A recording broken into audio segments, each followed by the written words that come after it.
जय माता दी, हर हर महादेव। आप सब जानते हैं कि भाद्र का महीना चल रहा है और आ गई है भाद्र की पहली एकादशी। अगर आपके घर में धन संपदा की कमी है, आप कर्ज में डूबते चले जा रहे हैं, व्यापार अच्छा नहीं चल रहा है, घर में लड़ाई झगड़े होते रहते हैं, तो ये वीडियो आपके लिए ही है। बस मिट्टी से एक छोटा सा उपाय करना है, आपके घर में कभी भी धन संपदा की कमी नहीं होगी और माँ लक्ष्मी का आशीर्वाद हमेशा आप पर बना रहेगा। आगे बढ़ते हैं, लेकिन उससे पहले आपको बता दें कि इस वीडियो में हम एकादशी के दिन किए जाने वाले 4 बहुत ही इफेक्टिव उपाय की बात करेंगे। तो बिना देर किए हुए आगे बढ़ते हैं और बात करते हैं अपने पहले उपाय की। इस उपाय को करने के लिए आपको बनाना है गाय के घी का एक गोल बाती वाला दीपक और लेना है आधा मुट्ठी गेहूं के दाने। अगर आपके पास गेहूं के दाने ना हो तो आप चावल के दाने भी ले सकते हैं, यानी आप कोई भी अनाज ले सकते हैं। अब आपको ये एक मुट्ठी अनाज और गोल बाती वाला दीपक लेकर जाना है बेलपत्र के पेड़ के नीचे। इस उपाय को आपको एकादशी के दिन प्रदोष काल में ही करना है और फिर आप जो एक मुट्ठी अनाज, गेहूं या फिर चावल जो कुछ भी लाए हो उसको आपको बेल पेड़ के नीचे रख देना है और फिर आप जो गाय के घी का गोल बाती वाला दीपक बनाकर लाए हो उस दीपक को इसी अनाज के ऊपर रखना है और उसको प्रज्वलित कर देना है।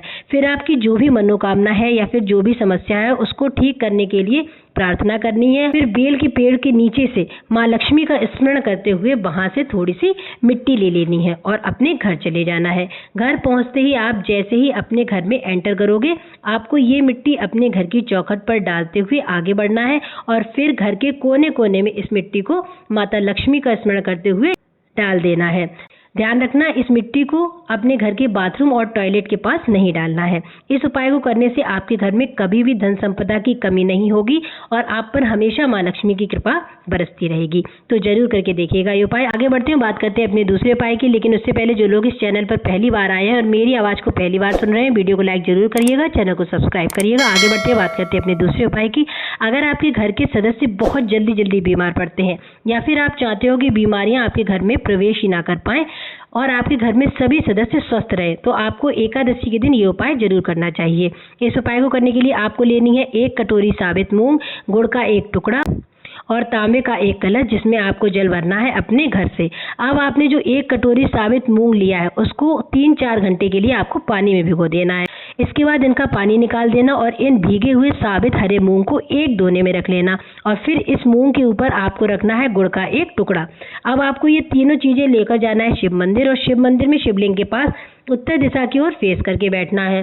अब आप जो भीगे हुए मूंग और गुड़ का दोना लेकर आए हो उसको आपको शिवलिंग से टच कराना है और फिर इस दोने को नीचे रख देना है। इसके बाद आप जो 1 लोटा जल लेकर आए हो उस जल को शिवलिंग पर कुंदकेश्वर महादेव का स्मरण करते हुए समर्पित कर देना है। इसके बाद आपको बाबा भोलेनाथ से प्रार्थना करनी है और फिर इस मूंग और गुड़ वाले दोने को उठा लेना है और ये मूंग और गुड़ नंदी जी या फिर गौ माता को खिला देना है। जो भी व्यक्ति एकादशी के दिन इस उपाय को करता है उसके घर में कभी भी बीमारियां प्रवेश नहीं कर पाती हैं। तो ये हो गया हमारा दूसरा उपाय। आगे बढ़ते हैं, बात करते हैं अपने तीसरे उपाय की। अगर आपके जीवन में बहुत ज्यादा कष्ट है, घर में लड़ाई झगड़े हैं, क्लेश फैला रहता है, घर में सुख शांति का नामो निशान नहीं है, तो आप इस उपाय को जरूर करिएगा। इस उपाय को करने के लिए आपको लेने हैं 7 बेलपत्र जो कहीं से भी कटी फटी ना हो और लेना है 1 तांबे का लोटा और इसमें जल भरना है अपने घर से। अब आपने जो 7 बेलपत्र लिए हैं उनको आपको इसी लोटे के जल में डाल देना है और फिर इस लोटे को लेकर चले जाना है शिव मंदिर और शिव मंदिर पहुंचते ही आपको इस 7 बेलपत्र वाले जल को नंदी जी के उस पैर पर समर्पित करना है जो कि उठा हुआ होता है। लेकिन ध्यान रखना, जल समर्पित करते समय आपने जो 7 बेलपत्र जल में डाले हैं वो नंदी जी के पास नहीं गिरने चाहिए, इसलिए धीरे धीरे जल को समर्पित करिएगा। अब नंदी जी को जल चढ़ाने के बाद आपको ये 7 बेलपत्र भगवान शिव के शिवलिंग पर एक एक करके अपनी मनोकामना बोलते हुए और श्री शिवाय नमस्तुभ्यम का स्मरण करते हुए समर्पित कर देने हैं। बेलपत्र की डंडी रहेगी माता अशोक सुंदरी की तरफ और पत्ती रहेगी आपकी तरफ।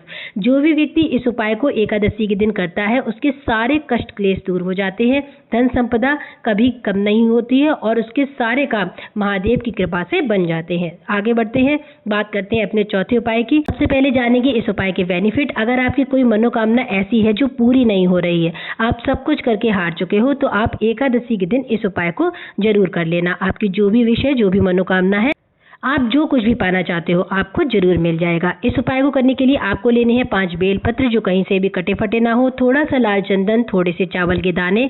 ध्यान रखना, चावल के दाने खंडित नहीं होने चाहिए। आप जो चावल के दाने लोगे उनमें से आपको 5 चावल के दाने अलग रख लेने हैं, ठीक है। अब आपको बनाना है गाय माता की घी का गोल बत्ती वाला एक दीपक। इसके साथ ही आपको लेना है तांबे का कलश और इसमें जल भरना है अपने घर से। इसके बाद आपको इन सब चीज़ों को लेकर जाना है शिव मंदिर, और शिव मंदिर की चौखट पर आप जो चावल के दाने लेकर गए हो उनको चौखट पर राइट साइड पर रखना है। ध्यान रखना, जो 5 चावल के दाने आपने अलग किए थे उनको यहाँ पर नहीं रखना है। अब आपने चावल का जो ढेर लगाया है उस पर आपको गोल बाती वाला दीपक लगा देना है।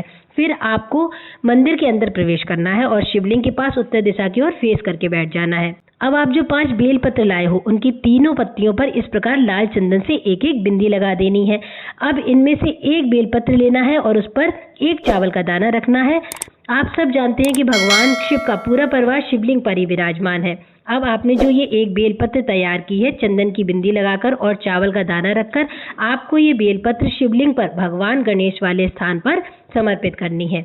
इसके बाद आपको दूसरी बेलपत्र और एक चावल का दाना समर्पित करना है भगवान कार्तिकेय वाले स्थान पर। अब तीसरी बेलपत्र लेनी है और उस पर एक चावल का दाना रखना है और इस बेलपत्र को आपको नंदी जी के उस पैर पर समर्पित करना है जो कि उठा हुआ होता है। अब चौथी बेलपत्र लेना और उस पर एक चावल का दाना रखना और इस बेलपत्र को उस घड़े पर समर्पित करेंगे जो शिवलिंग के ऊपर लटका रहता है और जिससे बूंद बूंद करके जल शिवलिंग पर टपकता रहता है।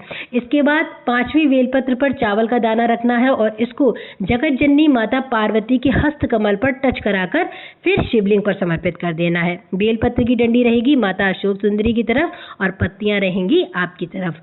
इसके बाद आप जो 1 लोटा जल लेकर आए हो उसको आपको इन 5 स्थानों पर थोड़ा थोड़ा समर्पित करना है जहां पर आपने 5 बेलपत्र समर्पित किए हैं, और बचा हुआ पूरा का पूरा जल शिवलिंग पर श्री शिवाय नमस्तुभ्यं का स्मरण करते हुए और अपना नाम और गोत्र बोलकर अपनी मनोकामना कहते हुए समर्पित कर देना है। जो भी व्यक्ति इस उपाय को मात्र 2 एकादशी को कर लेता है उसकी जो भी विश होती है, जो भी मनोकामना होती है, बहुत ही जल्दी पूरी हो जाती है। तो आज की वीडियो में इतना ही। अगर आपको वीडियो में बताए गए उपाय अच्छे लगे हो तो चैनल को सब्सक्राइब जरूर करिएगा, वीडियो को लाइक करिएगा। हर हर महादेव।